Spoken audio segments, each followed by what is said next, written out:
কি অবস্থা ভাই? জি আলহামদুলিল্লাহ ভালো। আলহামদুলিল্লাহ।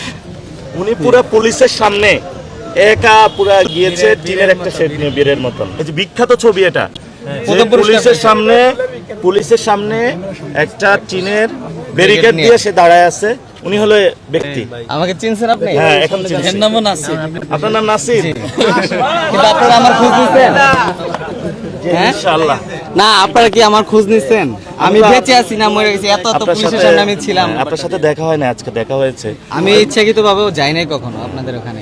হ্যাঁ, অনেক মানুষ আছে। আমি ওই দিন একটা ছেলেকে জিজ্ঞেস করছি, ও হলো সকালবেলা দেখা হয়েছে, মাথা থেকে হলো এই স্প্রিংটা যেগুলো এগুলো খুলছে। তো আমি বলছি আমি যে একটা লোক আমার সামনে এখান থেকে গুলি টুকে এখান থেকে করেছে, আমার হাতে লাশটা ছিল। হাতে আসছে। হ্যাঁ, এটা মিডিয়াতেও আসে না।